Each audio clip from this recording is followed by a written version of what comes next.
The message arrived on a Tuesday.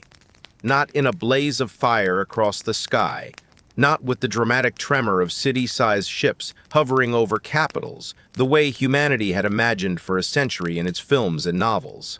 It came as a signal buried inside a routine deep space telemetry scan from the Farside Observatory on the lunar surface. A tight beam transmission, precisely tuned to hydrogen line frequency, repeating in a 47-second loop. Clean, deliberate, impossible to miss once you knew what you were looking for. Dr. Yara Osei found it at 3:17 a.m. on a Tuesday. She was 34, Ghanaian British, the kind of astrophysicist who brought cold coffee to the console and forgot to drink it. She almost flagged it as interference and went back to her data pipeline. Almost. But there was a structure to the repetition, a nested prime number sequence embedded in the carrier wave, that made her fingers stop over the keyboard. She sat there for 11 minutes, not breathing properly, running the same automated check 4 times before she finally, quietly, typed 3 words into the observatory's internal alert system. This is real. Within 6 hours, the information had moved from Lunar Relay to the UN Emergency Science Council. Within 18 hours, every major government had been briefed. Within 36 hours, a reply had been composed, cautious, mathematical, non-threatening, and transmitted back along the same vector. The response from the other end came in 4 seconds. 4 seconds. The original signal had come from coordinates beyond the Kuiper Belt, a distance that should have meant hours of signal lag. The 4-second response meant one thing. Whoever had sent the first message was not out there anymore. They were close, very close. The Concord of Sentient Worlds had been watching for some time. Earth's introduction to the galactic community was not, as the poets and optimists had hoped, a moment of wonder and kinship. It was a summons. The Concord, a governing body of 43 recognized civilizations, had observed humanity for 3 decades via long-range sensor arrays. They had assessed. They had debated. They had, apparently, made a decision. Humanity was to be evaluated for provisional membership. The word provisional would come to carry enormous weight. Ambassador-designate Lena Park, former South Korean foreign minister, fluent in 7 languages, famous for negotiating the Pacific Resource Compact in 2041, was selected to lead humanity's delegation. She was 51, silver-haired, and possessed of a particular talent for reading a room. She would need it. The Concord's chamber vessel, the Quorum, materialized in geosynchronous orbit above the equator on a clear morning in March. It was enormous, roughly the size of Luxembourg and utterly silent. No heat bloom, no gravitational disruption. It simply was there, the way a stone is simply there when you turn over a leaf. Humanity looked up. Lena Park and her team of 12 scientists, diplomats, a linguist, a historian, and, controversially, a philosopher named Dr. Marcus Webb, were shuttled up by the Concorde's own transport craft. The interior of the Quorum was designed, it seemed, to be simultaneously navigable to dozens of body types. Corridors that widened and narrowed without warning, gravity that shifted subtly underfoot, lighting that moved through spectra human eyes could barely register. The chamber where the council convened was vast and cold and circular. 43 species, represented by 1 delegate each, arranged in a sweeping arc. Some were bipedal and recognizable as something. Others were not. The Wraith, ancient, insectoid, the Concorde's oldest founding member, occupied a sealed humidity unit that filled their section of the arc with pale yellow mist. The Malassi were bioluminescent, their communication partly light-based. Thranaki looked almost human, uncomfortably so, except for the extra joint in every finger and the stillness of their eyes. And then there was the Concorde's current presiding voice, Magistrate Overin of the Serenthi, a being of approximately human height, but with a physiology that suggested bilateral symmetry was merely a suggestion. Overin spoke in layered harmonics that the translation implants rendered as a dry, slightly amused voice. Humanity, Overin said, you have arrived. It was not a warm greeting. The evaluation session lasted 4 days. The questions were precise, probing, sometimes bewildering. The Concorde wanted to understand Earth's energy systems, its political structures, its biological diversity, its collective decision-making capacity. Lena and her team answered carefully, thoroughly. Dr. Webb in particular impressed even the skeptical Dranaki delegate with his philosophical rigor. But at the end of the fourth day, Magistrate Overin called a closed session, closed to the human delegation. When they were readmitted, the chamber's mood had shifted. Lena felt it before she understood it. Overin spoke carefully. The Concord has reviewed your civilization's profile. You are young, you are volatile. Your resource stewardship is inconsistent, your conflicts numerous. Your cognitive architecture produces extremes, great creativity, great destruction. A pause that felt, even through translation, pointed. You are not, as yet, dangerous. But you are also not, as yet, ready. From somewhere in the arc, the Vreath section, the translator suggested, came a sound that the implant rendered as a low, resonant hum. The historian on Lena's team, Dr. Chandra, whispered that it was a Vreath expression of dismissal. Amusement at the expense of something small. Other delegates made other sounds. The Malasi pulsed a particular frequency. The Dranaki exchanged a glance that needed no translation at all. They were laughing. Not cruelly, perhaps. Not maliciously. But they were laughing.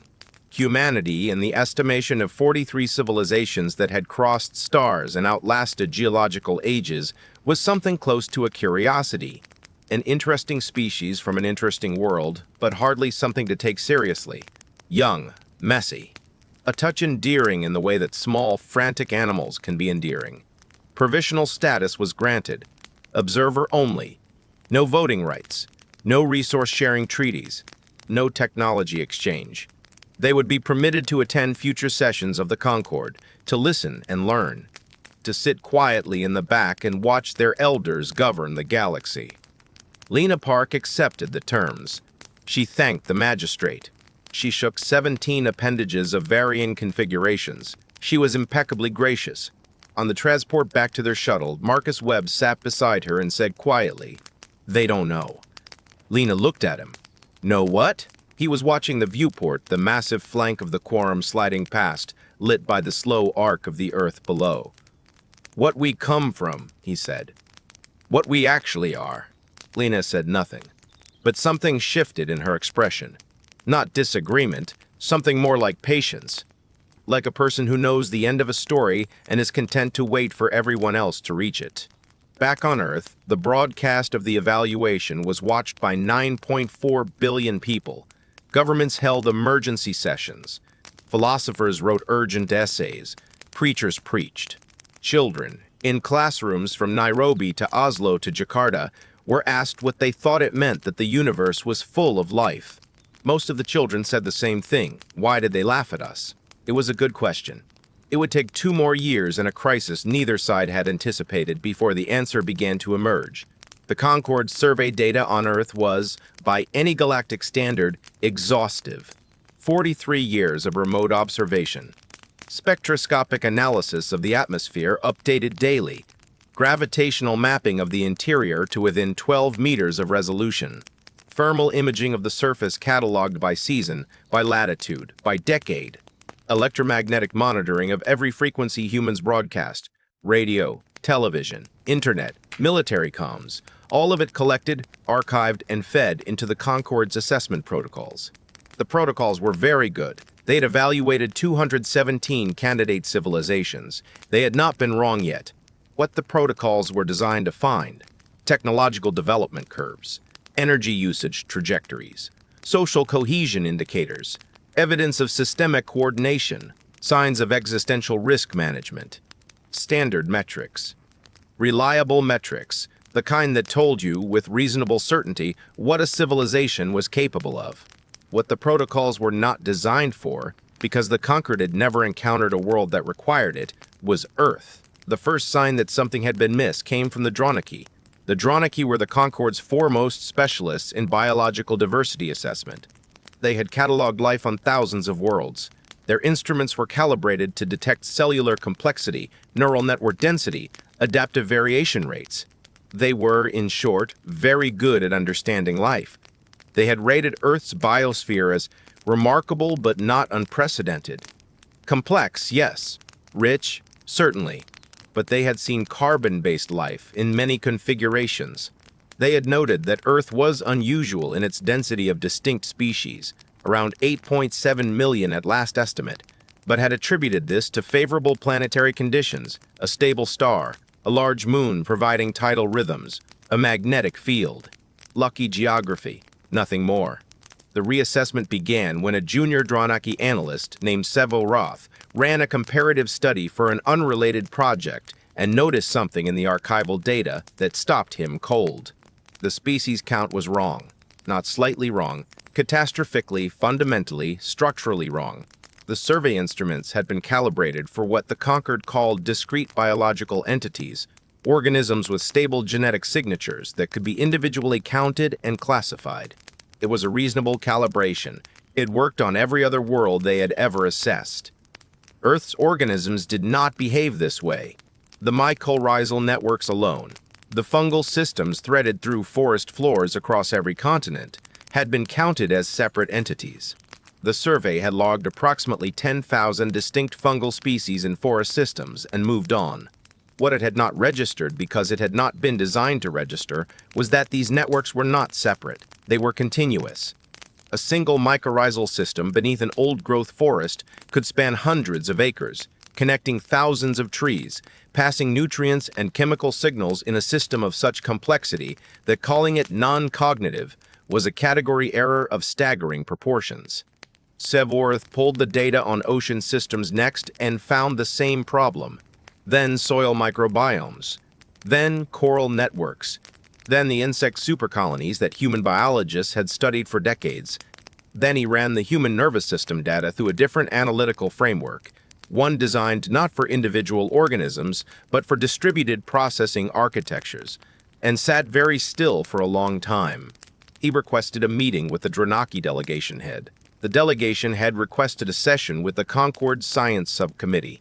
The Science Subcommittee sent a memo to Magistrate Overn. The memo used the phrase possible assessment anomaly 3 times and fundamental recalibration required twice. Overn read it on a Wednesday and called an emergency closed session. On Earth, none of this was known yet. Dr. Yara Osei, the woman who had found the first signal, had been appointed to the permanent Concord Liaison Office, a small, underfunded bureau operating out of Geneva. Her job was to maintain communication with the Quorum, which had settled into a stable orbit and deployed a permanent relay station. She spent most of her time translating technical documents and answering questions about human customs that the Concord's analysts found confusing. Why did humans give gifts to mark the passage of time? Why did human children learn through play? Why did humans create art that served no survival function? Yara answered patiently and thoroughly. She had, over 2 years of this work, developed an odd fondness for the Dronaki analyst assigned to the Cultural Assessment Desk. Sev Orath's colleague, a being called Ren Veth, who communicated with the precision of a scientist but occasionally asked questions of such startling philosophical depth that Yara had to sit with them for days. It was Ren Veth who contacted her outside normal communication hours on the Thursday after Overn's closed session. Dr. O.C., Ren Veth said. The translation was careful, deliberate. I have a question that is outside my authorized communication scope. I am asking it anyway. Yara set down her coffee. Go ahead. Your planet's forests, Ren Veth said. Do they know things? Yara blinked. That's a complicated question. I understand. I am asking anyway. Yara thought for a moment. Human scientists have found that trees in connected forest systems respond to each other's chemical signals. They share nutrients. Some researchers use the word communicate, though that's controversial. The systems are complex enough that some people argue they process information in ways that look, functionally, like distributed cognition. She paused. Why? There was a long silence on the Concord frequency. Dr. Osei, Renbeth finally said. How many things on your planet are doing this?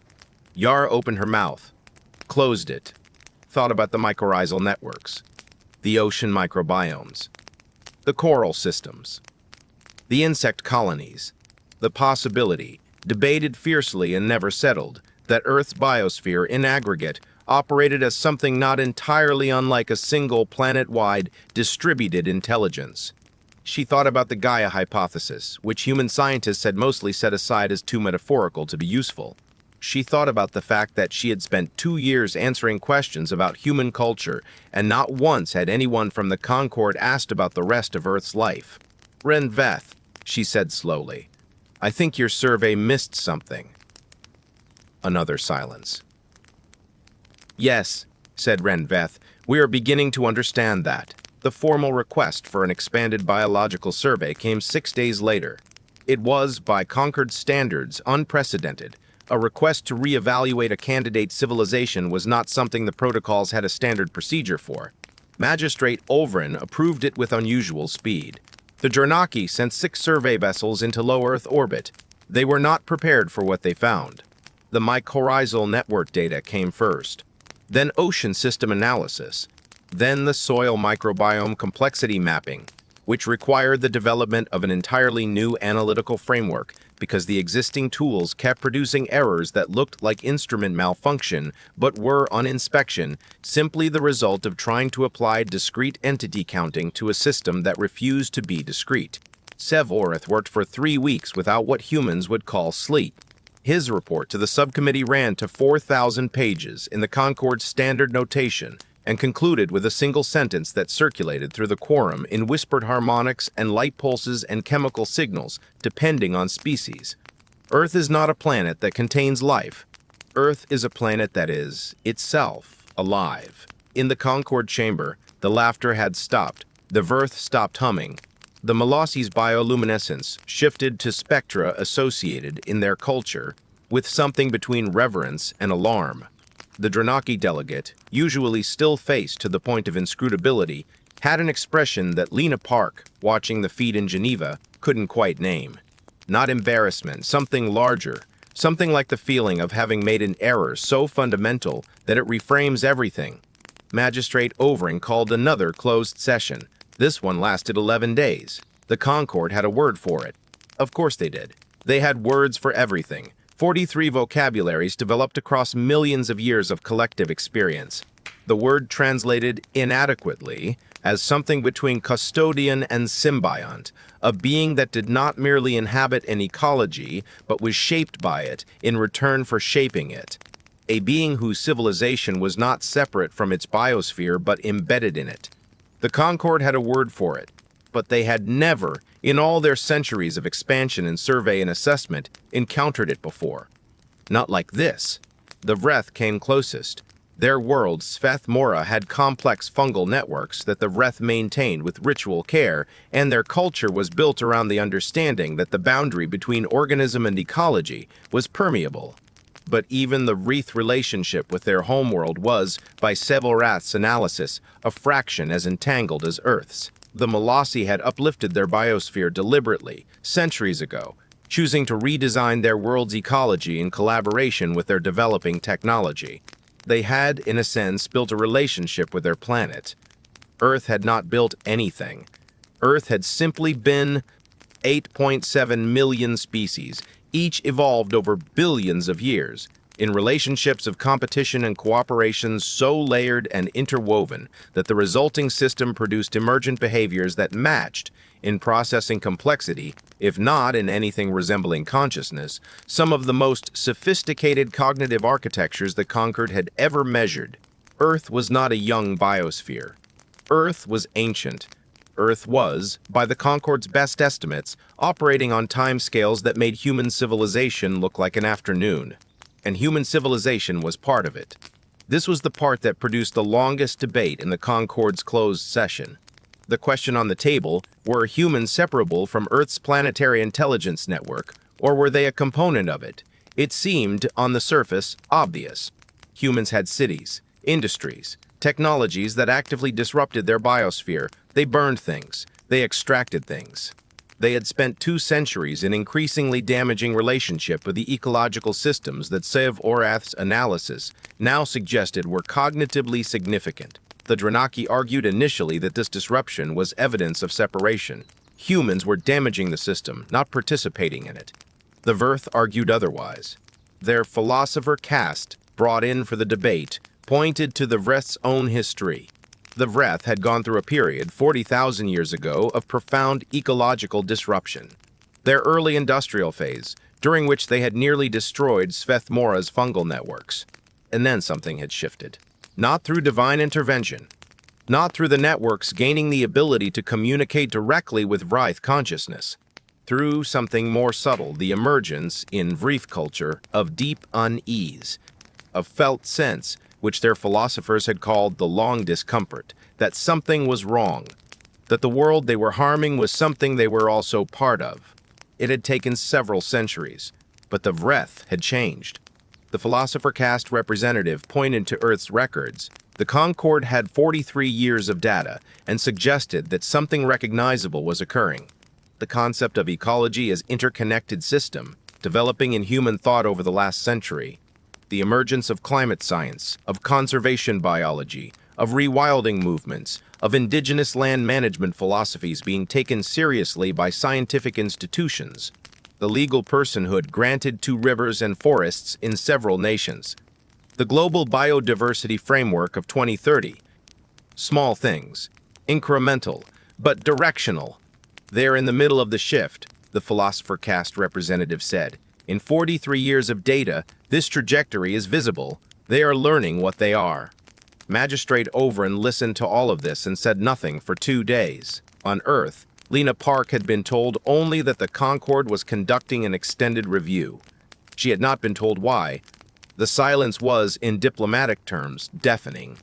She used the time to meet with Dr. Yarrow Say in Geneva, in a small office above a canal, drinking actual coffee from a ceramic pot, because Lena felt strongly that certain conversations should happen with real coffee. They found something, Yara said. It wasn't a question. They found something, Lena agreed, in the biosphere data. That's my read. Yara turned her mug in her hands. When Ren Veth asked me about the forests, it was Sieve Orath's survey that triggered it. The mycorrhizal networks, the ocean microbiomes. The Gaia hypothesis, Lena said quietly, not the metaphorical version. No. Lena looked out at the canal. What are they going to do with it? I don't know, but I know what it means for us. Yara set her mug down. It means the evaluation was based on the wrong question. They were asking what kind of civilization we are, but they should have been asking what kind of world we come from. Lena was quiet for a moment. Marcus Webb said something like that, on the way back from the first session. He was right. He usually is. It's annoying. Lena smiled briefly. The question is, what changes? If they've recategorized Earth as a living planetary intelligence, partial, distributed, unprecedented, what does that mean for us? Do we get credit for something we didn't choose to be part of? Do we get held responsible for damaging it? Yara looked at her steadily. Probably both. The closed session ended on the 11th day with a formal notification to the Human Liaison Office. The Concord wished to schedule a new evaluation session at the earliest possible date, with an expanded human delegation that included specialists in ecology, indigenous land knowledge systems, and what the notification called, in careful translation, deep-time biological philosophy. Lena read the request and immediately called Marcus Webb. They want a philosopher, she said. They've reconsidered what they're evaluating, he said. He didn't sound surprised. What else do they want? She read him the list. Ecologists, indigenous knowledge holders, a deep-time geologist, a mycologist, a marine systems biologist. Marcus was quiet for a moment. They want to understand the relationship, he said. Not just what we are part of. Can you build that delegation? Yes, he said. But Lena, you should know something. If they've realized what Earth actually is, what we're embedded in, it changes the power dynamic entirely. Lena frowned. How? Because a planet-scale distributed biological intelligence, even a partial, slow, non-conscious one, is something the Concord has never encountered. We are not a young, insignificant species from an unremarkable world. He paused. We are the custodians, however imperfect, of something the galaxy has never seen before. And we didn't even know it. A long silence. We need to be very careful, Lena said, about how we walk into that room. Yes, Marcus said, and we need to be very careful about how we walk on this planet from now on, because they'll be watching differently. The new delegation assembled in 3 weeks. 18 people, scientists and philosophers, and, at Marcus's insistence, 3 indigenous land knowledge holders, a Maori ecologist from Aotearoa, an Amazonian ethnobotanist from the Kayapo people, and an elder from the Anishinaabe nation whose specific expertise was what she called listening to what the land is telling you, and who had been deeply skeptical of the whole exercise until Marcus explained, carefully, that the most powerful alien government in the known galaxy had just discovered that she might have been right about everything. She had agreed to come. The transport to the quorum felt different this time. Nobody laughed. The Concord chamber was the same room, the same cold, vast circle, the same 43 delegates in their arc, the same yellow mist from the Vreth enclosure, the same shifting light from the Melosi, the same stillness from the Dranaki. But the room had changed. Lena felt it before the session formally opened, a quality of attention that had not been there before. Not quite reverence, not the curious observation of a child watching an ant colony. Something between those things. The focused, careful attention of someone who has just realized they misread a document of enormous importance. Magistrate Overin opened without preamble. "We have made an error," Overin said. The translation came through clean and unambiguous. The chamber was absolutely silent. "Our assessment of your world was conducted through frameworks developed for civilizations that exist in relationship to their biospheres, as either managers or exploiters of biological systems. We did not have a framework for a civilization that exists within a biosphere of this complexity." A pause. "We have developed one now. It took 11 days and required contributions from every scientific delegation in this chamber." Another pause. "Humans of Earth. Your world is unlike anything in the Concord's cataloged experience. On Earth, 9.4 billion people were watching." Lena stood. "Magistrate Overin, on behalf of Earth's delegation, we appreciate the Concord's thoroughness. We have brought specialists who can help illuminate what you found." What followed was not a formal session. It became something else, something that didn't have a name in Concord protocol because it hadn't been needed before. A collaborative inquiry. Over 3 days, Earth's delegation and the Concord's scientists worked side by side, presenting data and asking questions, and sitting with the difficulty of things that didn't have easy answers. The Kayapo ethnobotanist, Dr. Beatrice Kaksinawa, presented work on the Amazon basin's chemical communication networks, the way tree species in intact rainforests could, through volatile organic compounds and root network signaling, coordinate responses to pest pressure across hundreds of kilometers. She presented it in the same matter-of-fact tone she used for everything, with the slightly baffled look of a person who had been saying this for 20 years and was accustomed to not being taken seriously. The Dranaki delegate listened with an intensity that required no translation. At the end of her presentation, the delegate asked, through the translation system, a question that it took 3 separate attempts to render adequately, roughly, "How long have your people known this?" Dr. Kaksinawa considered. "The Kayapo? For a very long time. Perhaps always, in some form." The Dranaki was silent for a moment. "We have been observing your world for 43 years. We cataloged your forests. We did not ask the people who lived in them." "No," said Dr. Kaksinawa, not unkindly. "You didn't." The Anishinaabe elder Margaret Bursett was 73 and spoke with a quietness that had nothing to do with diffidence. When she described the concept of Mainabaima Atisiwin, a word from her language meaning something like the good life, understood as right relationship with all living things, the translation system flagged it as requiring extensive context annotation because it didn't map cleanly onto any concept in the Concord's databases. Magistrate Overin asked her to explain it directly. She did. The Vreth philosopher caste representative, after 15 minutes of listening, made a sound that the translation system rendered as correspondence, recognition of something known by a different name. Yara Osei, watching from the back of the delegation, wrote in her notes, "They've spent 43 years watching our satellites and our internet traffic and our energy usage. They didn't watch us watching our forests. The scientific implications took longer to unfold. Dr. Seville Roth, present in the chamber for the first time, invited as lead analyst, walked the full delegation through the revised assessment, the mycorrhizal network analysis, the ocean microbiome complexity mapping, the emergent behavior modeling for Earth's biosphere as a system. The numbers were significant.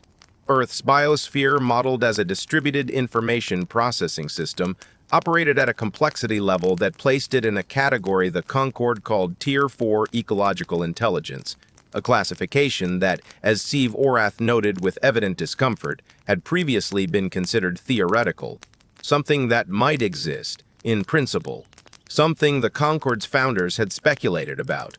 They had written it into their founding documents as a hypothetical, a thing to watch for. They had been watching for 600 years. They had found it on the 44th world they assessed, in the 43rd year of surveillance. They had almost missed it entirely. The implications of this were not lost on any delegate in that chamber. If they had missed it on Earth, a world that now, in retrospect, had been broadcasting the evidence to every tree line and ocean current and soil sample, how many other candidate worlds had they misread? How many worlds had been dismissed as unremarkable biospheres because no one had applied the right analytical framework? The Vreeth delegate made a long, low sound. The philosopher caste representative added several harmonics. It was, the translation system reported after a moment, an expression used during funerals on Sveth Mora, not for the dead but for what had been missed while looking elsewhere. The renegotiation of Earth's Concord status took 4 days of formal session and required, for the first time in the organization's history, the creation of an entirely new membership category. Not provisional observer. Not full member. Something new. The term that eventually emerged in translation was Elder World Representative, not because Earth's civilization was old. It wasn't by any galactic measure. But because Earth's world was old, and Earth's civilization, however young and volatile and imperfect, was the voice of that world in the chamber. The rights that came with this status were significant. Technology exchange, yes. Resource consultation. Voting rights on ecological and biological matters, which, in a galaxy full of civilizations interacting with their environments, turned out to be a remarkably broad category. And something unprecedented, an obligation on the Concord's part to consult Earth's delegation before any survey or assessment involving planetary biospheres. Because it turned out humanity had something to teach. Not because they were the most technologically advanced. Not because their civilization was the most stable or the most efficient or the most peaceable. But because they had spent their entire existence embedded in a planetary intelligence of extraordinary complexity. And some of them, the ones who had been paying attention, had learned things about the nature of that intelligence that 43 civilizations, with all their instruments and protocols, had never thought to measure. Lena Park accepted the new status, with the same composed grace she had brought to the provisional status 2 years before. When Magistrate Overin formally acknowledged the Concord's error, not just in the assessment but in the laughter, she said only, "We accept your acknowledgement. We look forward to learning together." In the back of the delegation, Margaret Brissett said nothing. She was looking at the viewport, at the slow turn of the earth below, blue-green and ancient. Yara Osei sat down beside her. "Are you okay?" "I'm thinking," Margaret said, "about how long my people have been saying this, that the land is alive, that it knows things." She paused. It took visitors from another star to make it official. Yara didn't know what to say to that. "Don't misunderstand," Margaret said quietly. "I'm not bitter. I'm grateful it said it all." She looked at the earth again. "I just wonder how different things might have been if we'd listened to ourselves a little sooner." On Earth, the broadcast had been watched again by billions, but the response was different this time. No emergency sessions, no urgent essays, no arcanipsy preaching, something quieter. People went outside. They sat in parks and forests and on shorelines. They looked at trees. They put their hands in soil. Children in classrooms were asked again what it meant. This thing the Alien Council had found. Most of the children said the same thing. We already knew. Back in the quorum, the formal session closed. Delegates filed out in their various ways. The Molossi pulsed a slow, warm frequency. The Vreef descended into quiet harmonics. The Dranaki delegate paused beside Sevoroth, exchanged something in their language that the translation system didn't catch. Magistrate Overin stood at the center of the empty chamber for a moment after everyone else had left. Earth turned slowly in the viewport. 43 civilizations, 600 years of survey, 217 candidate worlds assessed with confidence and efficiency and all the right instruments. And this whole time, this entire time, there had been a world that was more than a world. A living system of incomprehensible age and complexity, with 8.7 million species in relationship with each other, and one young, messy, creative, self-destructive species right in the middle of it, stumbling toward an understanding of what they were part of. Overin thought about the laughter, about how quickly the mind reaches for amusement when confronted with something small. How easy it is to see volatility and disorder and conclude there is nothing underneath worth serious attention. How wrong it is possible to be.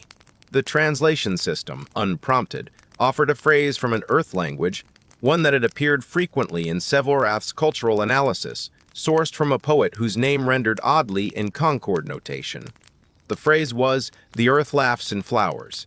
Magistrate Overin stood there for a long moment, looking at the planet. Then, in harmonics that no translation system could adequately render, something between an apology and an opening and a beginning, spoke to no one in particular, "We are listening now."